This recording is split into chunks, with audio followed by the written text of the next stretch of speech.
people don't want to buy a job. They want to buy a business. So your company has to be able to operate without you. That's the most important thing. Number two, your company also has to be profitable. If you have those two things, you can probably sell a company. Mic check. I'm good. Mic check, mic check. You can read about success all day long, but if you don't put in the work, the mindset, execution, and the hustle behind your vision, it just remains a dream. When everything goes wrong, you have to take all the responsibility. We uncover what high-level entrepreneurs, business owners do to rise up from hustling daily. So do what you feel passionate about. Take chances. The world becomes your library to help you to become better at your craft. Join me as I share with you actionable tips to help you grow your business, learn skills, and help you level up in your self-development journey. Your number one spot for business and personal growth is the Online Hustlers Podcast with your host, Esteban Andrade. Every day I'm hustling. All right, so we have an episode here of the Online Hustlers Podcast. Welcome to the show. We are back today in the in-person podcast with the Online Hustlers Podcast. And every single time that I bring in someone as a guest is either a wholesaler or is either an investor, someone that is in the multifamily route, or maybe is a tech entrepreneur in the investing side. And I rarely just bring people outside of that world. And today is the second time or the third time that I've done in this podcast because I want to bring diversity and show you how other business models work, how you can ultimately operate your business, learning from other industries or other business models. And today I have a special podcast episode with my friend, Jared Curry. And Jared Curry, he's a family member of Stephen Curry, right? Steph Curry, right? Yes, sir. Yeah. Dude, he's actually my cousin. He's actually your cousin. I'm so serious. Like, how serious are you? I'm so serious. Second cousin. My dad tells me a story all the time. It's either my great-grandfather or my great-great-grandfather. And his great-great-grandfather were, if I'm not mistaken, brothers or cousins. And that's how we're related. Damn. Yeah. Would you have the ball to be like, yo, Steph, I'm your cousin? Yeah. And 100%. Dude, parts of his family, because it's kind of a separate family a little bit, parts of his family come to our family for reunions and stuff. yeah. So, Would you ask for any hey, I need $1 million right now. nah, I need a loan. we're not there yet. Okay. All right. So, guys, if you guys are watching, just take about 60 seconds to give us a review. Give us a 5-star review. If you don't give us a 5 stars, tell us why. If you don't give us 5-star, also don't give us anything. No, but I love to have either for you to hit the subscribe button or just tell us exactly how you love the podcast episode. And if you're watching it live, you're gonna ask any questions whatsoever. But let's dive into this, man. I love to talk about you as a whole. Are a very interesting individual because you came into this space when you were like 16, 17. The real estate, I'm sorry, not the real estate space, but the agency space. Yeah. You came in when you were 16, 17? I was 16. Wow. Okay. So when I was 16, I was just thinking about how can I approach girls? How can I actually talk to girls and go on dates and party? That was my entire thing. Dude, that was my thing too, but I added one thing to that. How do I make money? How to make money. All right. So I guess mine was replaced by how to beat people in FIFA and how to do great in Call of Duty sessions. That was my thing that I could have put the money part would have done so much better than what I'm doing right now at this current moment, but that's okay. And I want to know, someone coming from such a young guy, what was inside of the mind of such a young guy that just wanted to make money? Dude, For what? It's a great question. So I read this book, Rich Dad Poor Dad. And the reason why I read this book is because I was in high school and I always knew, like, and I'm sure everyone listening has had this exact same experience. They had this knowingness, right? That they were destined to do something bigger. And I think a lot of people have that within them. It just comes down to what do we tell ourselves? What do we make reality?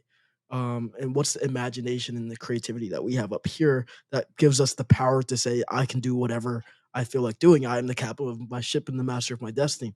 So, um, in high school, I looked up to these two people that are still my friends today, because they always thought differently. Um, and you knew that they were going to amount to something amazing. And I wanted to be like them. Yeah. I wanted to be part of that crowd. Yeah. So I started seeing what they were doing, and they were watching TED Talks and talking about Simon Sinek and all these cool people. So I started watching TED Talks. One day I came across this TED Talk from Robert Kiyosaki on inflation and how it's a silent wealth killer and how the rich are getting richer, but the poor and middle class are getting poorer. And then I decided to read his book, and I got the pocket version of that book, Rich Dad Poor Dad. I read it in like 2 days. I thought I was like, "Oh, this is a great book." I finished it. Truth be told, it wasn't the full book. So I went out, got the full book. Completely changed my life. Okay. Do you feel like your generation, when you started, the having the access to YouTube or other streaming channels that have such education kind of helped with that? Because when it was me and I had your age, I didn't necessarily have let's say YouTube coaches or like the influence of podcasts or things like that, or even people that are a little bit older than me, right? So we don't have that fast access to information, or is it that two people that were in your high school, right? Was it high school or High elementary? school. They really like dragged you to do those kind of things. Like I feel like a lot of people here have a lot of fast access to information, and right now, for example, they're learning from Andrew Tate. They're learning from Alex Hermosi, not Andrew Hermosi, Alex Hermosi. Like whenever he goes viral, they're learning from all these viral people that are in TikTok, that are on Instagram, so their information can get faster and they can take on those type of opportunities. So, do you think that right now younger generations have it easier to get started, but I don't know. Like, what's your take on that, man? Dude, that is an amazing question. So you're obviously right about we have access to way more information, but it depends on what's the information. We're all being programmed Uh huh. right now. So what is the information that we have access to? If I go out and I check who's someone successful, if I check Alex Hermosi's social media and his algorithm and what he sees on his feed versus the typical high schooler, it's a night and day difference. Social media, TikTok, Instagram, it is digital fentanyl. It is so addictive. That could be a good thing and it could be a bad thing. What is the programming that that individual is actually listening to? And the sad part is that most people my age and most people as a whole in this country and in this world are addicted to the wrong types of information. They're watching girls twerk and they're really not focused on improving their lives. They're stuck on their phones and spending hours upon hours in this opportunity to gather so much information. So dude, you're 100% right. I think in the modern day that we're in, it's way easier for someone to get ahead because of the information that they have. They can learn something in really a month that would normally take a ton of investment from school and college, not just financial, but time investment. Yeah. And they can get that information super quickly. But I think we're just dropping the ball on what information we're actually getting. Yeah, and like since social media is widely used, TikTok, Instagram, YouTube Shorts, and the algorithms are the ones that show you what you want to see, right? I think it can just do little tweaks of information. If you want to make money, and if you're poor or you're just broke, let's say no poor, because like maybe you have a great mindset, Mhm. maybe you do understand that there is opportunity out there, and you just change your algorithm by start watching like the good stuff and unfollow the bad stuff, the thing that is not adding any value, people twerking and people like, I don't know, bullying others and things like that, and things that just doesn't add any type of value or whatever. Like I'm not gonna talk shit, but fresh and fit stuff.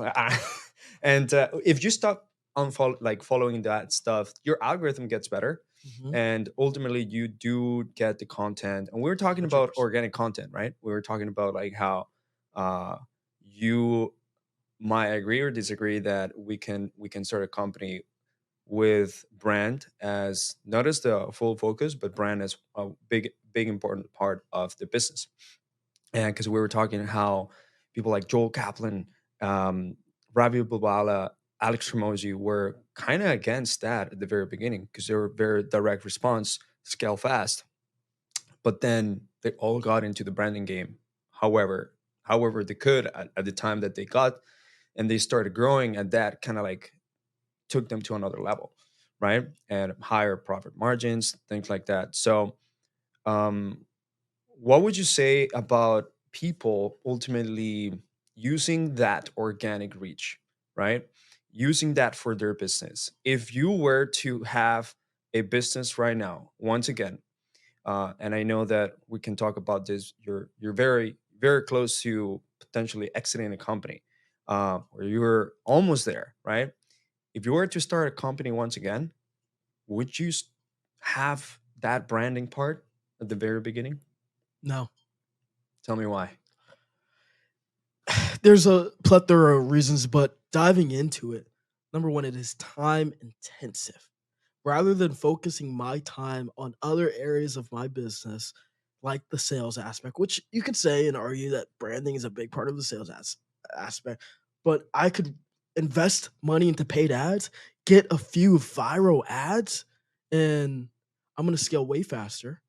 I'm going to be able to build a team faster. I'm going to be able to actually get better systems in place because we're going to have more capital and cash flow. The company that starts off running direct marketing versus the company that starts off with brand awareness, the company that starts off with direct marketing will scale faster. And as a result, their brand will actually be able to scale faster because they'll have the investments they need to grow their brand down the line. I also think it falls down to um, something that we've experienced with a steady eye. For example, we've noticed that because of all the viral ads that we've ran without doing any actual branding, those ads have created a brand for us Mhm. as a result. Yeah. But I also would say that how do you define actually brand then? Because it's such a wide concept, like it's such a huge spectrum. Yeah. It's not just the design, it's not just the color, it's not just like how your name looks or what it means, right? Because at the end of the day, if you create a funnel and you create like a landing page and you create a the follow-up trips, you create the sequences, you want the customers to ultimately feel comfortable in doing business with you, opening the email, jumping on the phone with you, checking on whatever they got after they come from the ad. And that ultimately is still a perception, which is it's a form of brand. Like you're not going to create a bad copy and book an appointment with that bad copy. Yep.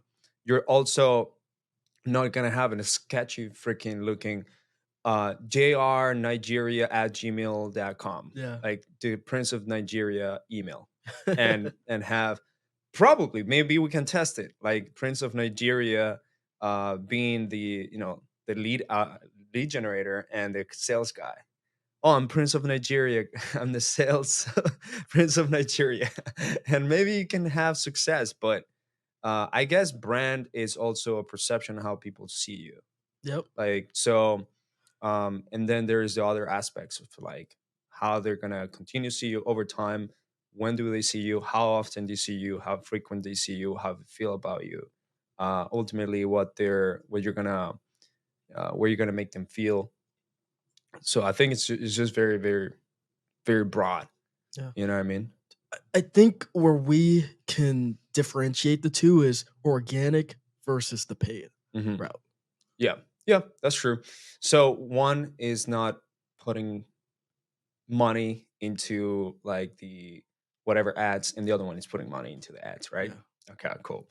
Uh, so I want to start this episode a little bit different because I want to have a pulse on you and your business and your personal life a little bit.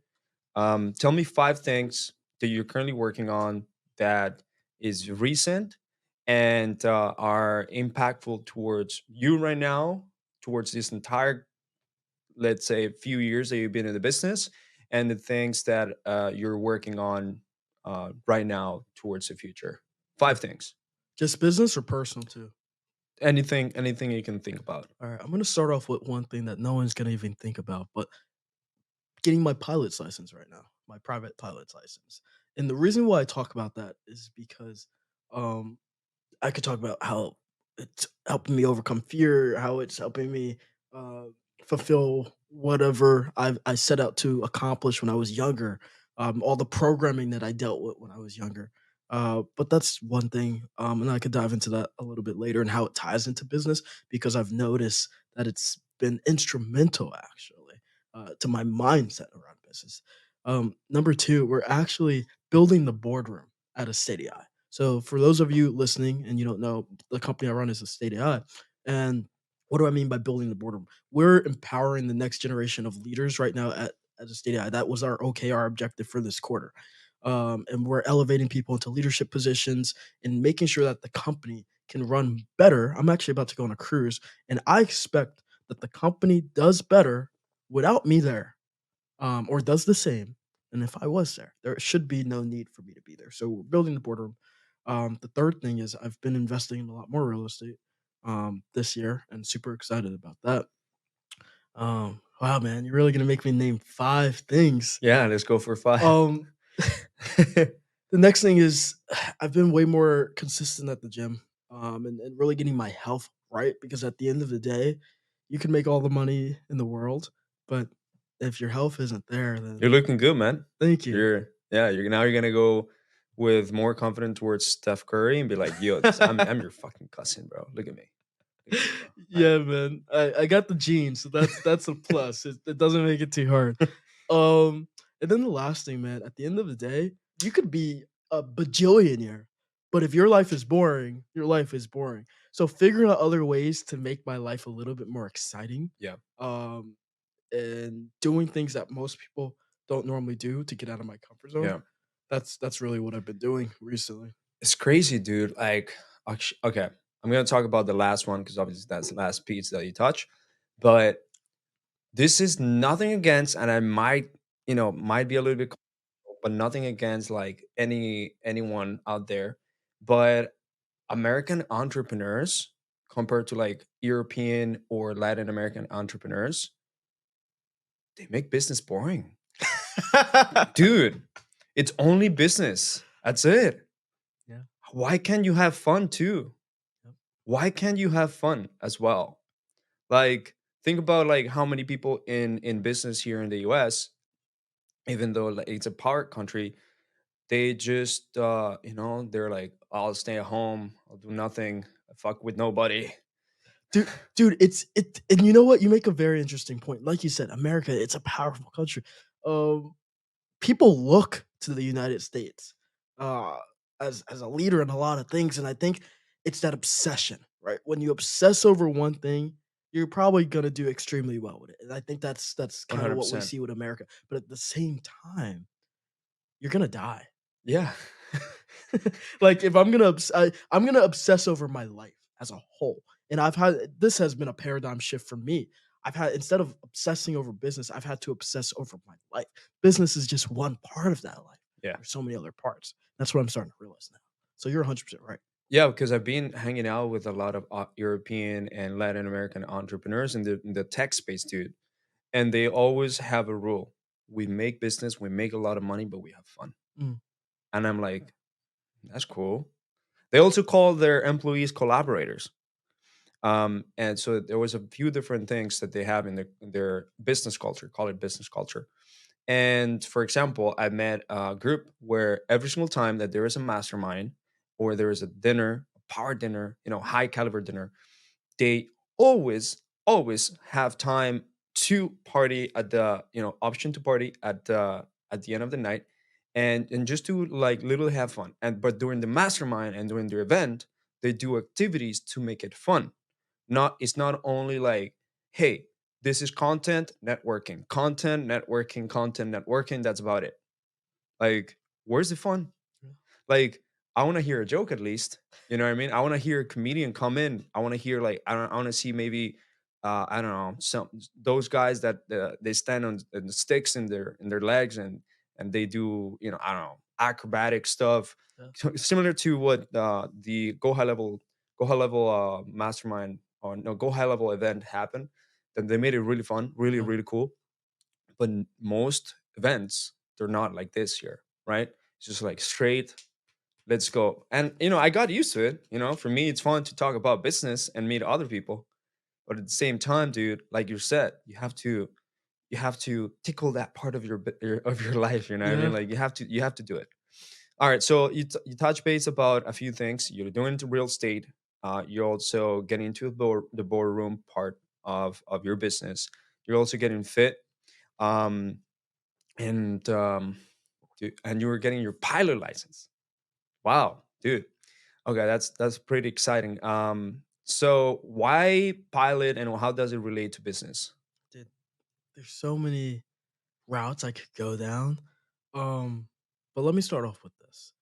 For the longest time, um, I've had a interesting relationship with flying and how I perceived it. So for me, I didn't want to fly. I was a 9/11 baby, right? I was born a month after 9/11. So planes to me were always kind of sketchy. Um, and at the same time, I wanted to conquer that fear. Now I'm comfortable flying. It wasn't like a complete fear, but I'd prefer not to do it. So that's one reason why I just decided, I have to do this. I have to get comfortable with being uncomfortable. Mhm. On top, the chicks, they dig it. Yeah. So that's part of it too.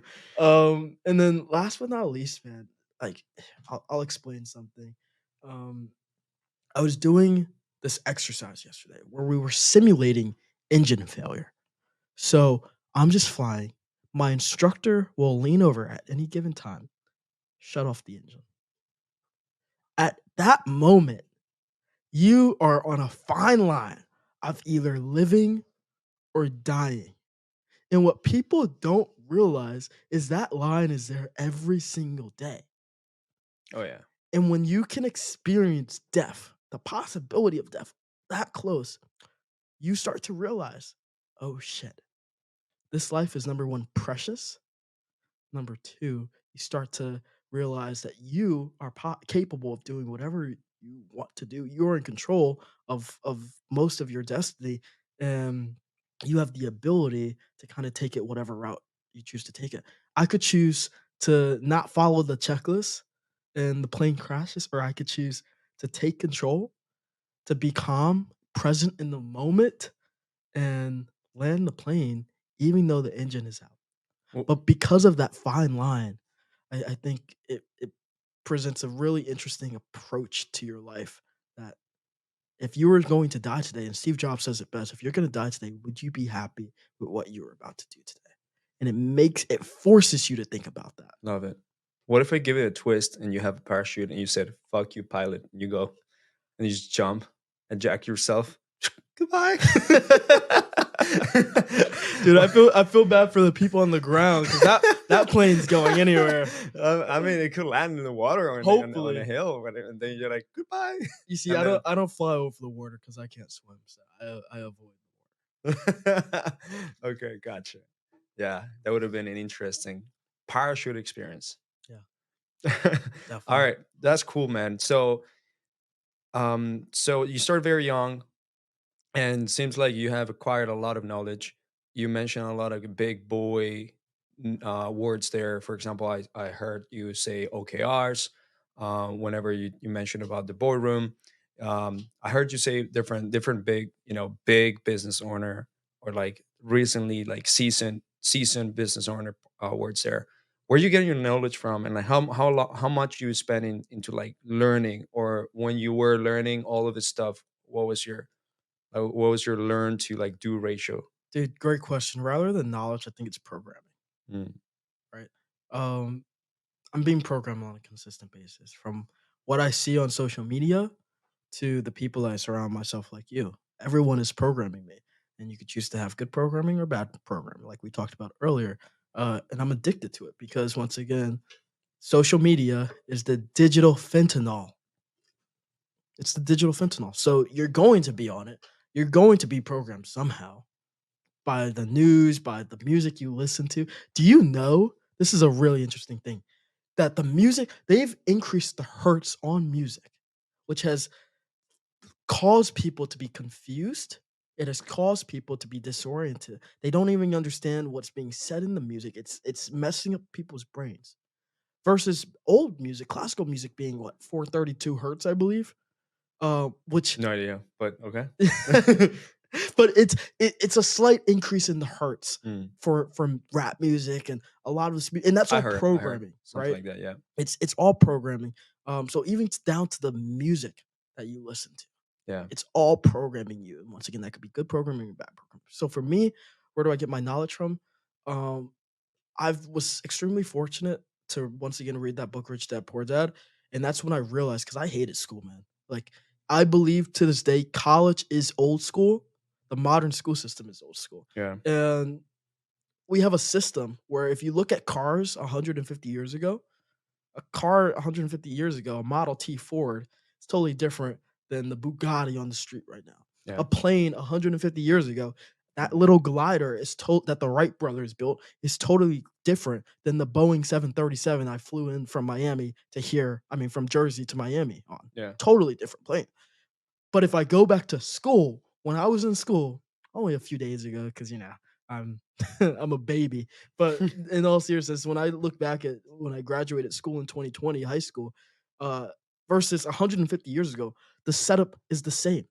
We're in nice neat rows, raising our hands, the teacher's presenting on the whiteboard. Nothing has changed in 150 years. So I didn't believe in the modern school system. I can't even call it the modern school system. I didn't believe in the old school system because Yeah. I do think there's a new modern school system evolving. People are realizing that college isn't always the best option. People are realizing that there are different types of learners, from kinetic learners to visual. And then if we dive even deeper, on a very micro scale. When I read Rich Dad Poor Dad, and I realized that education is not the filling of a pail, but the lighting of a fire.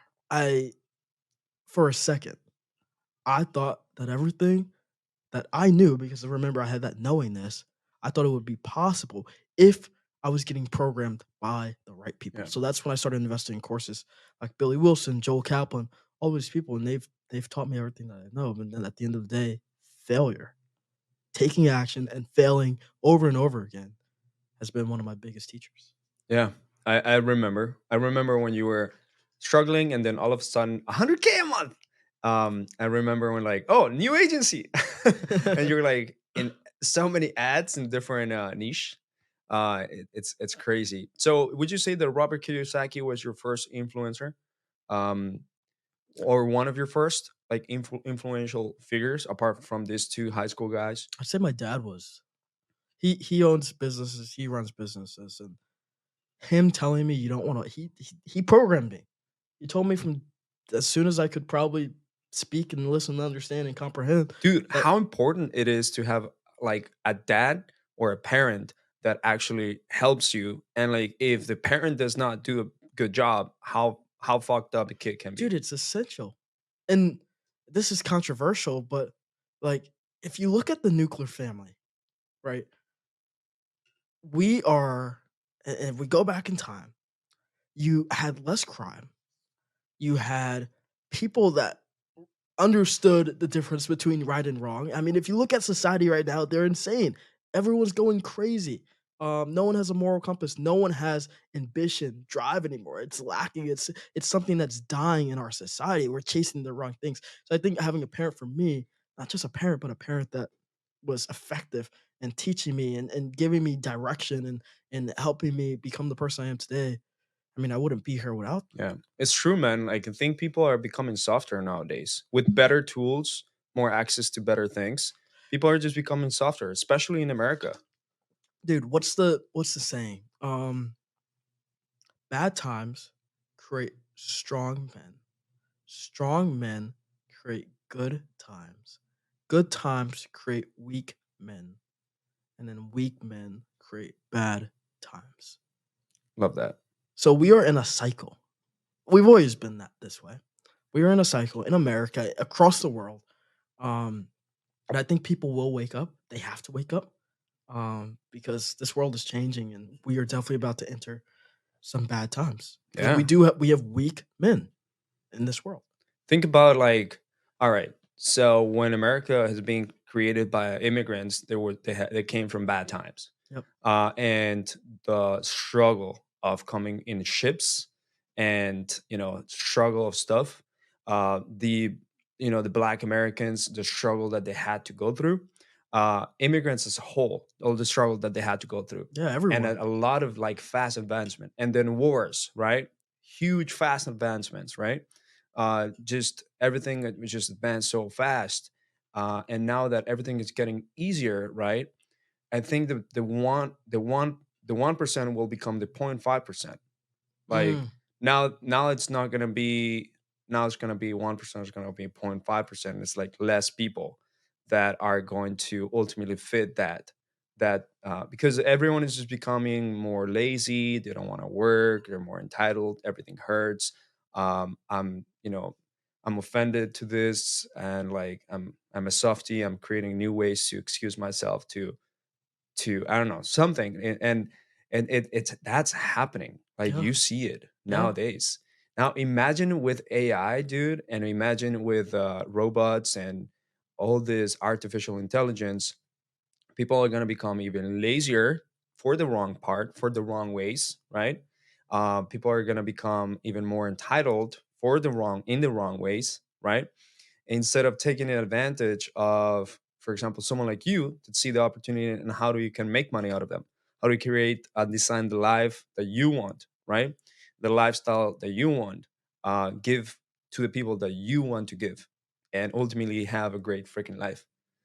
So dude, I actually had a podcast with two sisters out of three in here, and they're doing something called so they don't call it school lunch, but I told them you're basically doing school lunch. They are essentially putting curriculums that work Mm, and scale other schools into non-traditional education schools. It's mm. really interesting. You should meet them. They're three Colombian girls That's that cool. they graduated in Georgia, in Atlanta, and one of their projects in one of their classes turned out to evolve towards Biz Nation, which evolved to be Biz Lab. That's how they call it. And now they're turning around schools in Latin America, and they're also Wow, turning around schools here now in the US. So it's really interesting. You should listen to it. Everyone that is listening to this, that's yeah, awesome. it's really cool because essentially doing like a gym lunch, but like Yeah, school lunch. yeah. Yeah, and they're super into the educational part. They have a platform, they have a SaaS, they have like these government contracts, and now they're gonna have like this high ticket towards other schools. Yeah, Yeah, that's a so great idea. yeah, it's really cool. They're badasses, bro. Like 500,000 followers in Instagram, and um, they had a arena full of wannabe entrepreneurs and entrepreneurs. You know how many? 14,000 people assisted that freaking arena. Wow. It's so hard to get 300, 500 people in here to attend like an entrepreneur event. Yeah, They did 14,000, like 140000, that's Grant Cardone level. right? So I had another podcast. I was like, holy shit. Um, and yeah, man, so it's cool because you ultimately know and see that, you ultimately see that part of the education. All right, let's jump into the business side. I want Let's to i do want it. to i want to learn more about, so can we talk about that? You guys are probably going to get and make the bag. We can We're talk. gonna post it after that We happens. can talk about it Okay, then. let's Let's talk go. about it. So you guys are gonna bag a good amount after making $250,000 a month in your agency, Estate AI. And I had your business partner here in the last episode. He kind of gave me some hints, but now I can dive deep into that with you. So why selling a company? And was that your intention at first? Dude, it's funny that you asked that. It was our intention at first, and then it changed. We didn't want to sell. And then it changed again. We decided we wanted to sell. And we decided we wanted to sell when Matt and I realized that we were the bottlenecks in the business. We were ultimately the final bottleneck that was preventing us from taking a steady eye from a seven-figure company to an eight-figure company and beyond. And our team has a vision, they have a mission that they can accomplish, but we're holding them back. And That's because we don't enjoy what we're doing anymore. And if we don't enjoy it as the founders, as the CEO and the executives, then we're doing our team a disservice, but most importantly, we're also doing ourselves a disservice. Because once again, I'm gonna die. So I'm gonna live my life based on what I want to do. Let me ask you something. So when you set up the vision and the mission of the company, was it because of a strong desire, or just because you needed as a business standard to have that for your team? It's a good question. It's because I'm gonna give you the honest answer. We needed it it's good business practice. Right. And with that being said, it didn't mean much to us when we created it. It sounded nice, but now it definitely means something. That's just the direction that we chose, Mhm. and it's worked extremely well for us. Yeah. Our team is bought in and they see the potential. I have team members thinking a Stadia is gonna have multiple different verticals and we're going to do all these crazy things. Like we have team members thinking that a Stadia could become a lender for the real estate market. Of course. There's so many ideas and it could become a conglomerate basically. And that's what our team is thinking, which is where we need them to be thinking. Yeah. Actually, in this building, there is the owner of a company called Property Force, Mm, and they used to be a wholesale company. They evolved towards not being a wholesale company when they gave the C. They essentially Oliver started a company as a wholesale company, scaled it real good. You'll see it in the real estate disruptors podcast, real well, and then it was multiple seven figures per month. mm, And then he gave the reign, he gave the crown to a guy that came in, and he lives here. His name is Neil, and made him the CEO, and essentially he's also part owner of the company. But now he's like, I don't want to be a wholesale company anymore. mm, I actually want to be a real estate company, but I want to power up as a real estate company, and I'm going to make us a tech real estate company, mm. tech enabled real estate company. So essentially, kind of prop tech, um, and um, and now they are buying properties themselves. They buy it instead of wholesaling it, and then they lend the money to buyers so that they can buy it as well. Wow. Like how awesome it is to buy the properties, right? They own it outright, and then they right away they already have a buyer, an investor, and they lend the money to the investor as well, Wow. right? So like how good of a system that is, because and now they're fusing tech, they're making it into tech. They're over 4 mil a month or something like that. So it's really good inspiration, because like they're one of the biggest ones in the US. They have maybe 30 to 40 acquisition managers, and they're located here in South Florida. Wow. So if you ever want to have a conversation about like something visionary and big, uh, with Neil, Yeah. it will be a great conversation. Hell yeah. You know what I mean? Um, but yeah, so let me ask you, what as you yourself, what do you see your goals are, your vision?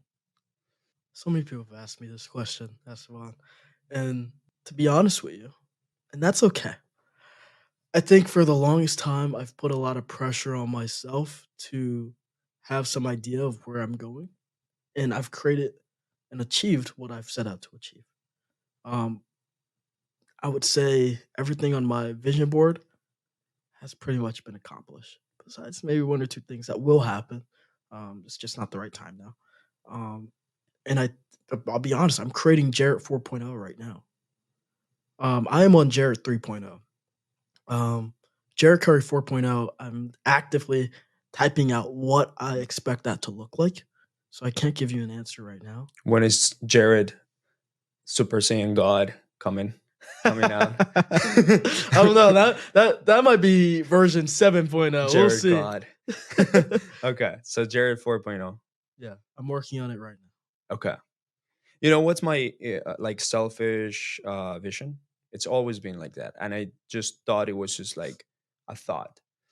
my selfish vision is I want to show people that Colombia and Colombians are not as bad, and they're pretty great, and that people from there are amazing, and that you should forget about Pablo. Mm. And I think that me building a multiple seven figure, mega successful business and also helping remote Latinos is ultimately helping that. You know what I mean? So um, that is going to take a lot of work because changing people's mindset towards something is really hard, right? Like for example, Patrick Bet David. Do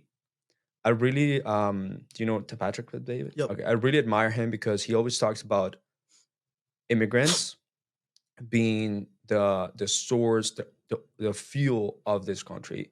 He's an immigrant. He's from Iran, right?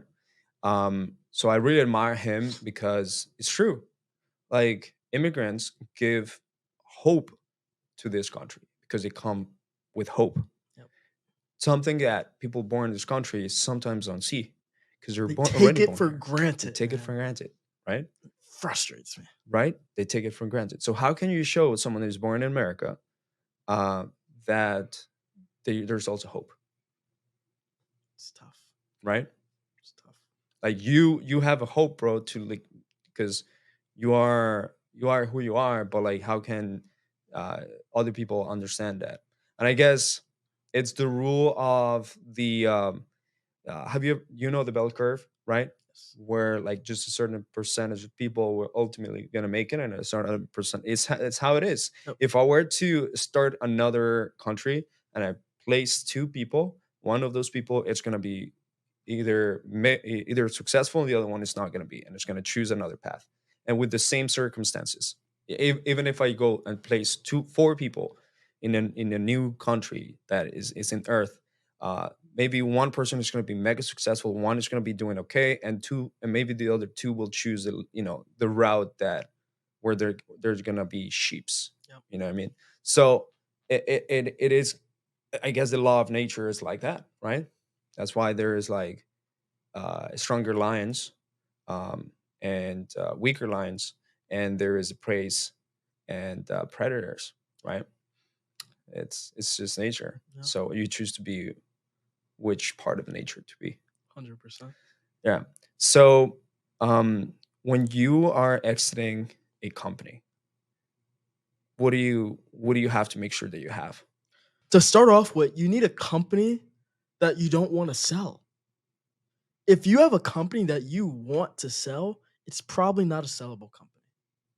You should have to fight yourself internally on, is this the right decision? If you're like, I'm done, screw this, I don't want to do this anymore, you probably did not build a company that is sellable, because that means it's probably not automated.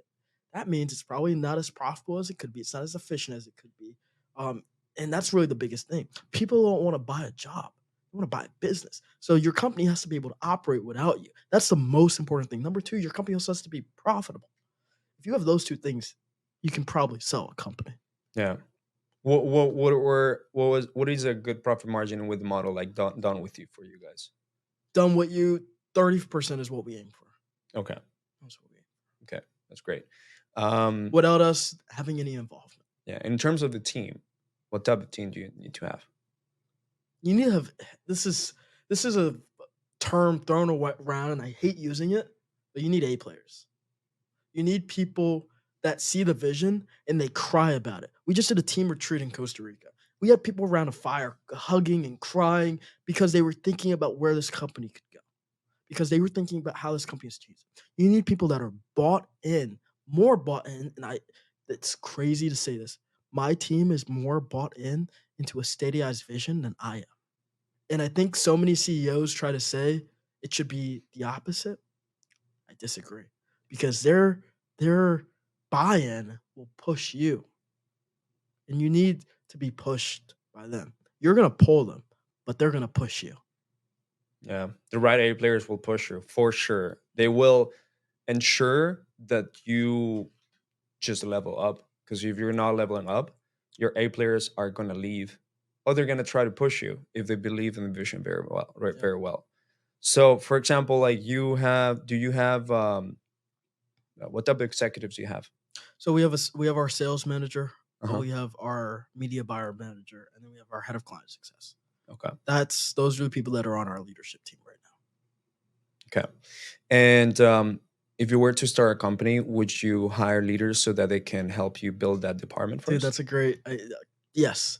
Matt and I literally texted him a few weeks ago. This is my business partner for everyone listening. I texted him and asked him, what are the biggest things you would change or mistakes that you would fix if we were starting another company all over again?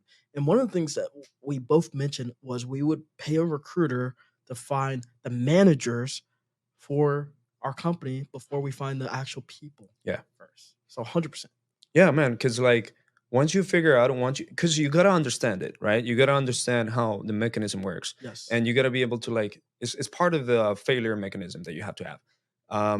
You have to learn it. You have to understand how things work and build the team yourself, so that you essentially have the confidence, trust of like, okay, I'm hiring this manager. I know what they're doing because they can also bring B players, Yeah.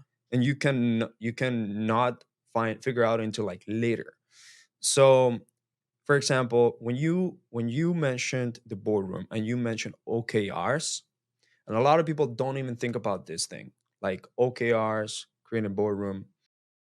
Uh, give me kind of like a 1 2 minute 3 minute rundown of what are those things and how are those things helping you create that boardroom. It's an amazing question. So OKR stand for objective key results. And every quarter, our company will build out OKRs. We'll do it the quarter, like a few weeks before the next quarter. And we set the objective. Matt and I, we set the objective where the company's going. For this quarter, we said we're going to build the boardroom because we needed the company to run without us. That was so important when it comes to selling and exiting the company. Uh, so that was the first thing. Second thing is the team is going to create the key results that they think are needed to accomplish said objective. So this gives them buy-in because now they're creating the steps, the actions that they need to take in order to. So many people try to dictate to their team what they need to do. My setters know better about what to do than I do. They're in the role every single day. The media buyers know better about media buying than I do. That's how it should be. And because of that, they need to dictate the actions that are going to be required to achieve the objectives. I'm going to tell them we're going to the moon like Elon Musk does, but the engineers are going to figure out how to design the rocket to get there. And that gives our team buy-in so that they actually do it. They actually take ownership of it, and it's effective. That's the most important thing. Yeah. So going to real estate investing, you're going to the real estate investing side. I know you have a few months to kind of think and like do your sabbatical.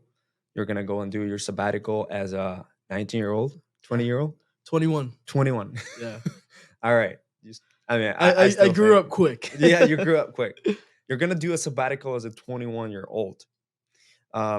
Why real estate investing, and what's gonna be your first steps? Dude, I want to get rich for sure. I don't want to get rich quick. Mhm. And the lifestyle that I want to live, where I could have the freedom to do whatever I want, have true financial freedom. People would look at me right now and say I have financial freedom, but at the end of the day, if I still have to think subconsciously about my business performing, then I don't know if that's true financial freedom. Yeah. Like if my business went down today, is that true financial freedom? Who knows? For me, real estate, nothing's perfect, but I see real estate as an asset class. Um, that almost guarantees wealth compared to crypto, compared to running a business. Um, and that's where most millionaires are made. Yeah. So that's the route I plan on going. Yeah. Why do you think someone like Alex Ramosi is not in real estate right now? He is. He definitely is. I've had the privilege of talking to Hermosi a few times, and um, based off the conversations and what I can infer, he's involved in it, but I don't believe he's not actively managing Right. any of it. Okay. Can you disclose anything that you guys did with acquisition? Acquisition.com? Or at least give the experience? The experience.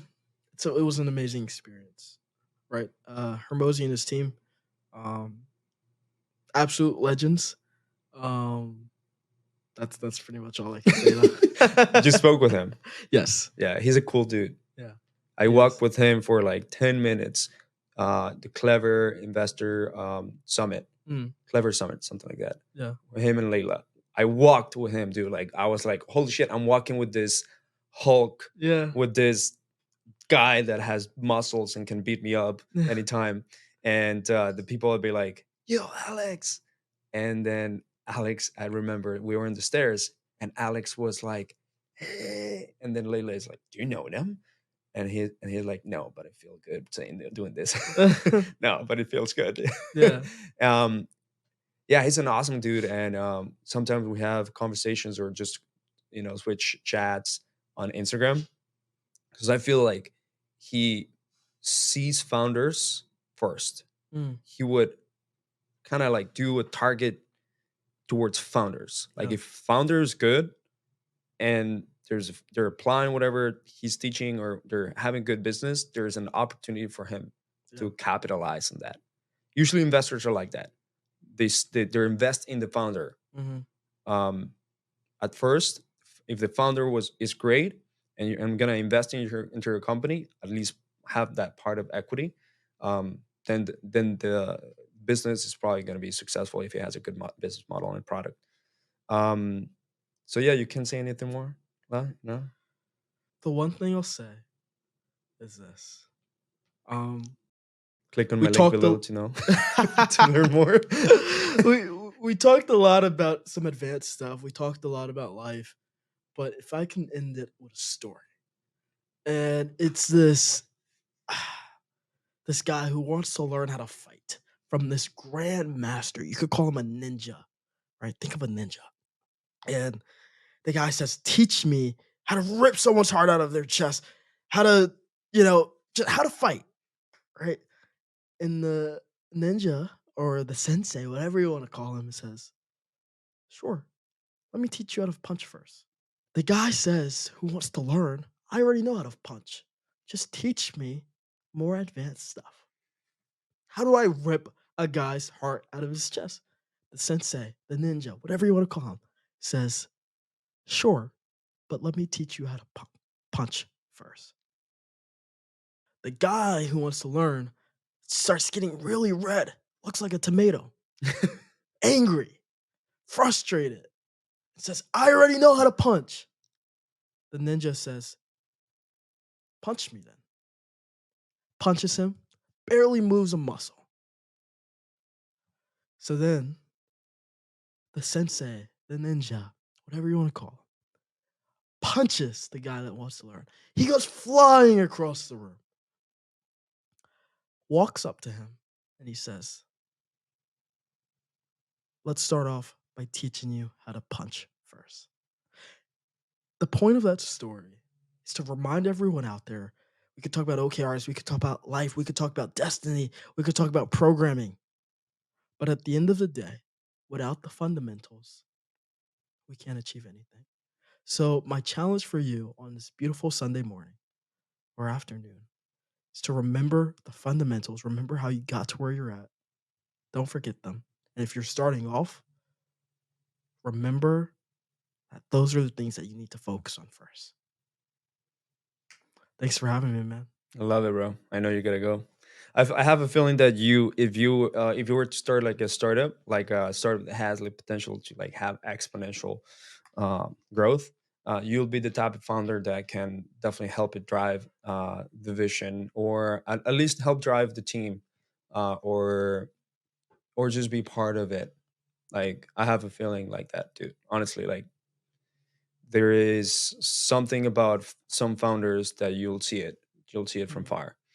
And if you find the right co-founders, right, um, that are gonna help you get there, bro, it's massive, massive shit. I agree. Yeah, man. So thank you for being in this episode, Thanks for having and me. bro, like I appreciate you being here. I know you gotta go.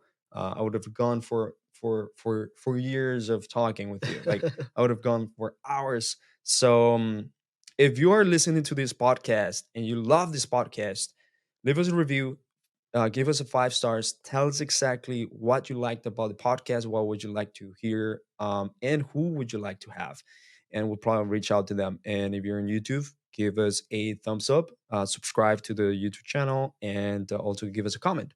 Follow Jared Curry. What's your social media? I'm just a normal person, guys. Feel free to reach out. Instagram is official Jared Curry. Curry like Steph. Don't forget that. Yes, and tag Steph Curry if you like this. Just tag him. Every single one. There you go. Tag Steph Curry. All right. Thank you so much for being in this podcast. Take care, bro. Every day I'm hustling.